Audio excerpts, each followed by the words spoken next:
Makamu wa Rais wa Jamhuri ya Muungano wa Tanzania, Mheshimiwa Dr. Philip Mpango, atoa wito kwa nchi za Afrika kushirikiana ili kudhibiti janga la njaa na umaskini barani humo. Takriban watu 50 wameuawa na wengine wamejeruhiwa katika mashambulizi ya Israel usiku wa kuamkia leo katika eneo la Gaza.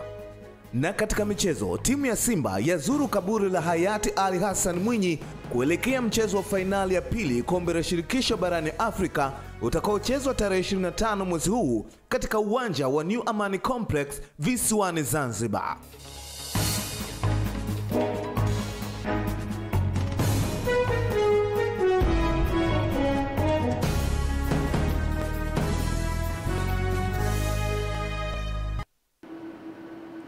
Naam, habari za jioni mtazamaji wa Channel 10 popote pale ulipo. Karibu kwenye taarifa yetu ya habari ya kutwa nzima leo kwa habari mbalimbali. Jina langu ni Fatma Hassan, nitakayekusomea habari za kitaifa na kimataifa. Kwa upande wa habari za michezo na burudani tutakuwa naye Juma Mohamed, pamoja na biashara tutakuwa naye Margaret Itala. Mkalimani wa lugha ya alama ni Tito Makombe. Karibu.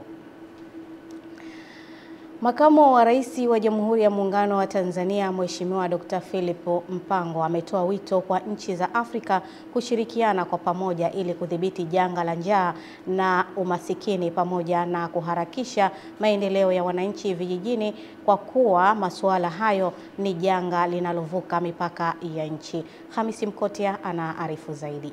Makamu wa Rais Dr. Mpango ametoa wito huo alipokuwa akitoa hotuba wakati wa majadiliano kuhusu muungano wa kimataifa dhidi ya njaa na sera za umma kwa usalama wa chakula katika mkutano wa pili wa Brazil na Afrika kuhusu usalama wa chakula, mapambano dhidi ya njaa na maendeleo vijijini, uliofanyika katika ukumbi wa mikutano wa makao makuu ya Wizara ya Mambo ya Nje ya Brazil jijini Brasilia. Dr. Mpango amesema madhara ya umasikini na njaa ni makubwa, kwani yameathiri zaidi bara la Afrika licha ya uwepo wa rasilimali za kutosha. Matatizo yanayopelekea umasikini na njaa yanaingiliana sana, na hakuna taifa moja ambalo linaweza kusema peke yake linaweza likamaliza matatizo hayo. Ndiyo maana sasa ya Rais Lula kupitia ule mkutano wa G20 kuona umuhimu kwamba jamani, nadhani wakati umefika, hatuonekane kupiga hatua za haraka kumaliza njaa na umaskini, lakini madhara yake ni mabaya sana kwa maendeleo ya dunia nzima na nchi zetu hizi na hasa Afrika. Makamu wa Rais amesema ni muhimu kwa viongozi hususan wa ngazi za juu kusikiliza na kufanyia kazi ushauri kutoka kwa wadau wa sekta binafsi, wakiwemo wakulima, katika kuendeleza kilimo kama biashara. Yaani ni muhimu kabisa viongozi wa ngazi za juu wakashiriki kusikiliza kero za wakulima wetu wadogo wadogo, kero za wakulima wetu wa kati, kero za wawekezaji katika sekta ya kilimo, sekta ya mifugo, sekta ya uvuvi. Makamu wa Rais amesema Brazil itakuwa mshirika mzuri kwa nchi za Afrika katika kilimo cha mazao na maendeleo vijijini kutokana na matumizi ya teknolojia nchini humo pamoja na hatua kubwa iliyofikia katika sekta mbalimbali. Mimi ni Hamisi Mkotia wa Channel 10. Serikali ya awamu ya 6 imeendelea kuwekeza na kuimarisha sekta za mifugo na uvuvi katika uzalishaji na kukuza masoko ya mazao ya mifugo na uvuvi, na kupelekea sekta hizo kuchangia jumla ya 7.9% kwenye pato la taifa. Mwandishi wetu Leonard Mwacha ana taarifa zaidi.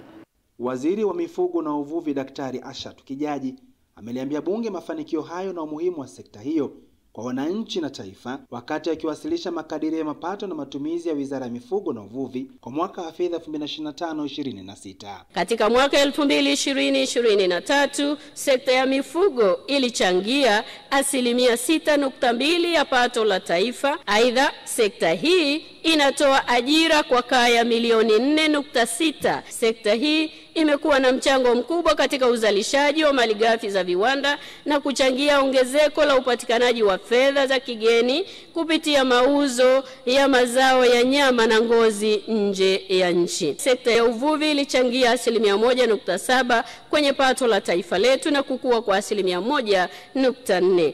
Aidha, sekta ya uvuvi inatoa ajira kwa Watanzania takriban milioni 6. Katika kuendeleza sekta hiyo ili iwe na tija, Daktari Kijaji ameeleza bunge mpango kazi wa sekta hiyo ikiwemo kuimarisha uzalishaji na masoko, huku kamati ya bunge ya viwanda, biashara, kilimo na mifugo ikishauri serikali kuongeza bajeti katika sekta hizo na kutoa elimu juu ya ufugaji wa kisasa wa samaki, yani vizimba, ili kuongeza uzalishaji wa samaki, hoja inayoungwa mkono na mbunge wa Mchinga Mama Salma Kikwete. Moja, kuongeza uzalishaji, masoko na thamani ya mazao ya mifugo yetu pamoja na uvuvi, kuimarisha ulinzi na usimamizi wa rasilimali za mifugo na uvuvi, kuhamasisha uwekezaji katika sekta za mifugo na uvuvi. Kamati inaishauri serikali kuongeza bajeti kwa sekta hizi na fedha yote iliyoidhinishwa na bunge itolewe kwa wakati. Kamati inaishauri serikali kuendelea kutoa elimu kuhusu ufugaji wa kisasa wa samaki katika vizimba ili kupata malighafi za kutosha kulisha viwanda vya samaki ndani ya nchi. Kuna maeneo mengine yanaweza kupelekewa vizimba na uzalishaji wa samaki ukawa ni mkubwa. Katika hatua nyingine, mbunge wa Iramba Mashariki Francis Mtinga ameibua hoja ya kugawanywa kwa Wizara ya Mifugo na Uvuvi ili iweze kuleta tija na ufanisi. Aigawanye tupate wizara mbili, Wizara ya Uvuvi na Usimamizi wa Bahari na Wizara ya Mifugo ibakie. Tutapata potential kubwa sana. Wizara ya Mifugo na Uvuvi imeliomba bunge kuidhinisha kiasi cha shilingi bilioni 476.6 kwa ajili ya matumizi ya kawaida na miradi ya maendeleo. Kutoka Dodoma, Leonard Mwacha, Channel 10. Chama cha Mapinduzi CCM kimesema maendeleo yanayofanywa na serikali ya awamu ya 6 chini ya Rais wa Jamhuri ya Muungano wa Tanzania Mheshimiwa Dr. Samia Suluhu Hassan ni matokeo ya chama hicho kujengwa katika misingi ya imani na utu na usawa kwa wananchi wake. Taarifa zaidi na Saidi Makala kutoka Maswa. Akiwahutubia wananchi wa wilaya ya Maswa, eneo la Njia Panda, mkoa wa Simiyu, Katibu wa Itikadi, Uenezi na Mafunzo SPA Amos Makala amebainisha kuwa maendeleo ya nchi yanatokana na serikali kuendelea kuwajali wananchi wake kwa kuwapelekea miradi ya maendeleo sambamba na kuwawekea miundombinu uwezeshi. Miongoni mwa hayo ni kujenga mashule, barabara, majengo ya hospitali na maeneo mengine ambayo yanarahisisha wananchi kufanya kazi za kimaendeleo bila vikwazo. Ahadi hiyo ameitekeleza. Treni ya umeme ya mwendo kasi kutoka Dar es Salaam mpaka Dodoma imekamilika, lakini tayari wakandarasi wanaendelea kufanya kazi katika kipande cha Dodoma Makutupura kwenda Tabora, Tabora kwenda Isaka, Isaka kupita hapa Malampaka mpaka Mwanza. Piga makofi kwa Dr. Samia Suluhu Hassan. Hapa tulipo, hii barabara ndio shahidi wa kwenda kwenye stesheni ya Malampaka, si ndio mbunge? Maana yake mnaposimuliwa kwamba kuna treni ya umeme masaa machache kutoka Dar es Salaam, itakuwepo kutoka Dar es Salaam mpaka Mwanza, na mkoa wa Simiyu watashukia katika jimbo hili la Maswa Magharibi. Akielezea miradi mikubwa ya kimkakati iliyotekelezwa na serikali, amesema wananchi wa wilaya Maswa mkoani Simiyu watarajie mambo mazuri, hususan ujio wa reli ya kisasa SGR unaojengwa ambao utaongeza ukuaji wa uchumi. Fedha nyingi za miradi ya maji zinaletwa mpaka katika jimbo hili la Maswa Magharibi ili kutatua kero ya maji. Ukija katika afya, ujenzi wa vituo vya afya, madarasa, umeme vijijini inafanywa na serikali ya Chama cha Mapinduzi. Mbunge wa jimbo la Maswa Mashimba Ndaki akaelezea baadhi ya mambo makubwa yaliyofanywa na serikali. Na mafundi wanaendelea, tunataka tumalize mwakani watoto wa eneo hili hawataenda shule ya mbali, Kwa hiyo Mheshimiwa Mwenezi, tumeitikia wito wako uliouacha uliposimama kwenye jukwaa hili. Ndugu zangu, kwa sababu muda ni mchache. Kutoka Maswa mkoani Simiyu, Saidi Makala, Channel 10. Watanzania wametakiwa kutokubali kushawishiwa na watu kutoka mataifa mengine kuharibu amani na utulivu iliyopo nchini kwa kisingizio cha demokrasia kwa kutumia watu wanaojiita wanaharakati wa haki za binadamu. Hamisi Suleiman ana taarifa zaidi. Mjumbe wa Baraza la Ulama, Baraza Kuu la Waislamu Tanzania BAKWATA, ambaye pia ni imamu mkuu wa msikiti wa Manyema, Sheikh Hamid Jongo, ametoa wito huo katika swala ya Ijumaa kutokana na kile kinachoendelea katika mitandao ya kijamii, ambapo baadhi ya wananchi kutoka Kenya wanaojiita wanaharakati wamekuwa wakitoa lugha chafu zisizo na staha kwa kiongozi wa nchi pamoja na Watanzania kwa ujumla. Wale walioanzisha rabsha kule Kenya wakauana katika uchaguzi 2007 elfu na ngapi ile, ndo hao eti waje kuwa watetezi wa hapa kutetea haki. Watu kule wamesababisha mauaji, wameuana watu kule katika harakati za uchaguzi hizi, wameuana watu kule. Asitetee haki ya waliokufa kule Kenya, anakuja hapa Tanzania. Hiyo si vichekesho hivyo? Lakini kwa nini bidhati wakati huu? Kwa nini wakati huu? Aidha, Sheikh Jongo amewataka Waislamu nchini pamoja na wananchi wote kuhakikisha wanalinda na kutunza utamaduni wa Kitanzania na kujiepusha na tamaduni kutoka nje ambazo zinakwenda kinyume na maadili ya Kitanzania. Tuwezi kuacha nchi yetu itoke katika maadili na desturi na utamaduni wake. Hatuna utamaduni wa ushoga Tanzania. Yaani hapa hakuna mtu atakayekuwa choko. Tanzania choko hamna. Kama wao wanautaka huko kwamba rasmi kabisa nchi isaini kwamba tuwe machoko, mabardhuli, haiwezekani. Hapa Tanzania dume jike. Hamisi Suleiman, Channel 10, Dar es Salaam.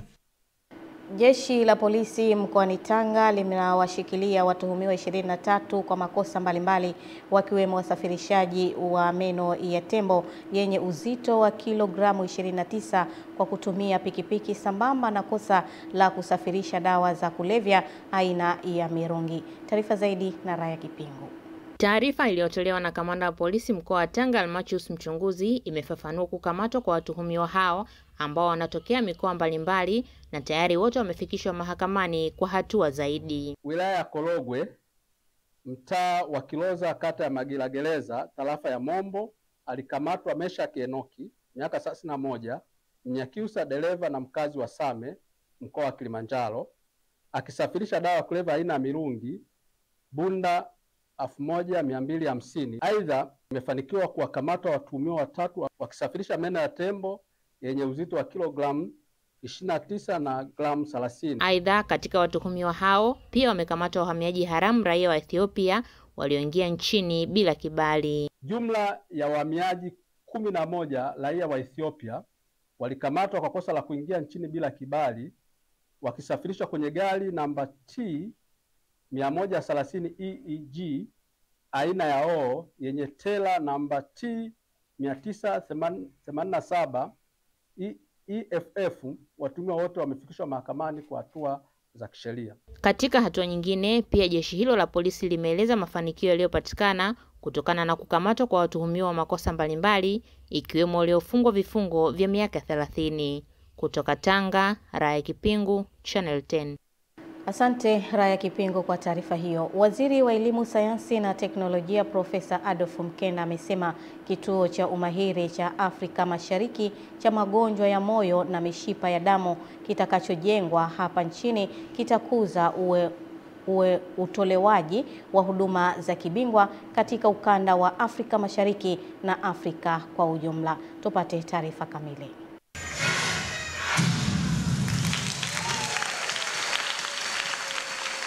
Waziri Profesa Mkenda amesema hayo wakati wa uzinduzi wa awamu ya pili ya mradi utakaogharimu shilingi bilioni 224, fedha kutoka Benki ya Maendeleo ya Afrika AFDB kwa kushirikiana na Jumuiya ya Afrika Mashariki, ambapo amesema mradi huo utaokoa maisha ya wananchi kwa kuwa takwimu za shirika la afya duniani WHO zinaonyesha magonjwa ya moyo yanasababisha vifo milioni 17.9 kwa mwaka, ambavyo ni asilimia 32 ya vifo vyote duniani. Kuanzishwa kwa kituo hiki katika kampasi ya Mloganzila ni fursa ya kuimarisha huduma kwa wananchi, kukuza ujuzi wa wataalamu wetu na kupunguza utegemezi wa matibabu ya gharama nje ya nchi. Pia kituo hiki kitakuwa kitovu cha utalii wa tiba, medical tourism, na hivyo kuingiza fedha za kigeni hapa nchini. Wizara yetu ya Elimu, Sayansi na Teknolojia kwa kupitia MUHAS na kwa kushirikiana na wadau wote itajidhatiti kuhakikisha kuwa mitaala zaidi inaandaliwa kwa ajili ya kuzalisha wataalamu wapya kila mwaka. Ushirikiano wa kikanda na kimataifa unaimarishwa katika kufundisha, kufanya utafiti na kutoa huduma, na mazingira ya kujifunzia na kufanya kazi yanaboreshwa ili kuwavutia wataalamu waliopo ndani na nje ya nchi. Nao viongozi wa Chuo cha Afya na Sayansi Shirikishi MUHAS wamesema mradi huo utasaidia kukabiliana na magonjwa ya moyo na mishipa ya damu kupitia tafiti zinazofanywa na chuo hicho pamoja na huduma za matibabu ya kibingwa pamoja na magonjwa ya watoto. Cardiac surgeons wa watoto ni wachache sana. Kwa hiyo mtoto mpaka apate ile operation au matibabu ambayo anahitaji, then inabidi asubiri kwa muda mrefu. So mfano watoto wanaohitaji operation ya moyo, kati ya watoto 100 ni watoto 2 tu ambao watapata, na wakipata mara nyingi wanakuwa wamechelewa. Hiki kituo chetu tunachokizindua leo kitakuwa na majukumu ya kufundisha, kufanya tafiti pamoja na kutoa huduma. Mgeni rasmi hii itasaidia kutengeneza ajira ndani ya nchi na kuongeza mabadilishano ya ajira ndani ya Jumuiya ya Afrika Mashariki na hatimaye kukuza uchumi wa nchi za Jumuiya ya Afrika Mashariki. Vile vile wagonjwa kutoka ndani na nje ya Afrika Mashariki watatibiwa katika vituo vyetu na hivyo kukuza dhana nzima ya utalii wa tiba, yani medical tourism, ambao Mheshimiwa Rais wa Jamhuri ya Muungano wa Tanzania amekuwa akilihimiza sana. Kutoka Dar es Salaam, Nelson Munema, Channel 10. Aliyekuwa mkurugenzi mkuu wa kampuni ya Africa Media Group AMGL inayomiliki vyombo vya habari vya Channel 10, Channel 10 Plus na Radio Magic FM, Shaban Kisu amehimiza vyombo vya habari vya Chama cha Mapinduzi CCM kuendelea kuandika habari zinazohimiza amani, umoja na mshikamano miongoni mwa Watanzania. Mwanahabari wetu Kisa Maipiana ametuandalia taarifa ifuatayo. Kisu ambaye kwa sasa ni naibu mkurugenzi wa mawasiliano ya Rais Ikulu ametoa wito huo jijini Dar es Salaam katika hafla fupi ya kukabidhi ofisi kwa kaimu mkurugenzi mkuu mpya wa AMGL Bwana Dennis Msaki ambaye ameteuliwa hivi karibuni na Chama cha Mapinduzi kuongoza kampuni hiyo. Lakini chombo chetu kama unavyojua jukumu lake kubwa ndio hivyo kuzungumzia yanayofanywa na serikali zote mbili, serikali ya Jamhuri ya Muungano wa Tanzania na serikali ya Mapinduzi ya Zanzibar. Lakini wakati huu tunapoelekea kwenye uchaguzi mkuu, kubwa zaidi ni hilo kuhimiza watu wajiandikishe, maana hamwezi mkategemea mtapata piga kura kama hakujiandikisha. Na ndio rais pia amezungumza hilo, watu wajiandikishe, wanaohama wakaboreshe taarifa zao na wahamishe, na tumeshuhudia amehamisha taarifa zake kutoka Zanzibar na kupeleka Chamwino Dodoma. Lakini kubwa zaidi wakati ukifika wa uchaguzi watu wajitokeze, na zaidi ni amani. Amani kabla ya uchaguzi, amani wakati wa uchaguzi, amani baada ya uchaguzi, kwa sababu uchaguzi huwa unakuja na unapita, lakini Tanzania inaendelea kuwepo, na Tanzania tunayotaka iendelee kuwepo ni Tanzania ile ile yenye umoja na mshikamano. Kwa upande wake Msaki, pamoja na mambo mengine, amesema atahakikisha anatekeleza wajibu unaotakiwa katika kuendesha vyombo vya habari vya chama kwa weledi na kuomba ushirikiano kwa wafanyakazi ili aweze kutimiza malengo hayo. Furahi, najua mnafanya kazi nzuri sana ya kuandika habari za maendeleo, mnahabarisha umma, na nimependa kuungana na nyie, na mimi spirit yangu ni teamwork. Kwa hiyo tutashirikiana na tutazungumza malengo yetu ili kufanikisha kazi zetu. Kutoka Dar es Salaam, Kisa Mwepiana, Channel 10. Matukio ya vipigo, unyanyasaji, mila na desturi pamoja na migogoro ya ndoa imeelezwa kuwa chanzo cha ongezeko la vitendo vya ukatili kwa wanawake na watoto, ambapo jitihada za serikali na wadau mbalimbali zimeendelea ili kuona namna bora ya kuleta mabadiliko. Taarifa na Mwajabu Huza.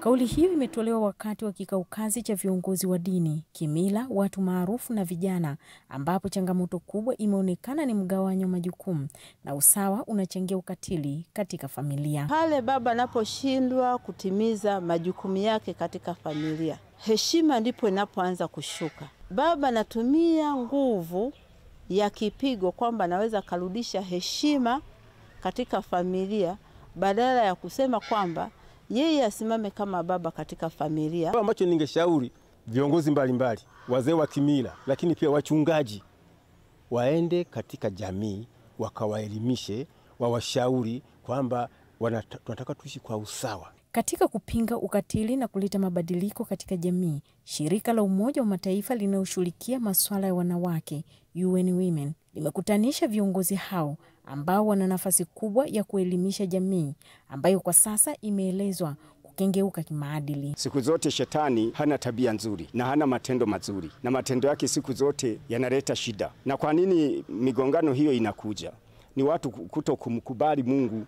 Kama tungelimkubali Mungu, nadhani hata mahakama isingekuwepo, wala vituo vya polisi visingekuwepo, wala magereza isingekuwepo. Mungu anasema waltakum minkum umma yad'una ila alkhair ta'muruna bil ma'ruf wa tanhauna 'anil munkar.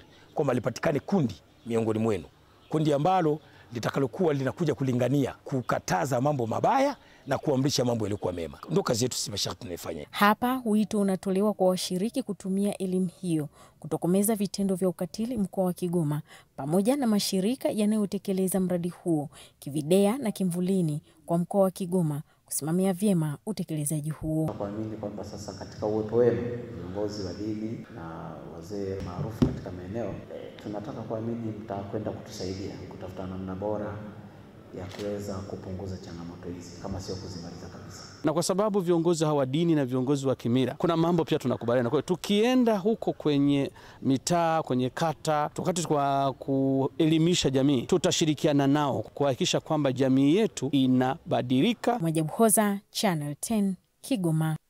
Asante Mwajabu Huza kwa taarifa hiyo. Baraza la Taifa la Hifadhi na Usimamizi wa Mazingira NEMC leo limeungana na mabaraza mengine katika kuadhimisha siku ya kobe duniani ambayo kitaifa imefanyika mkoani Tabora. Pendo Salo anayo taarifa kamili.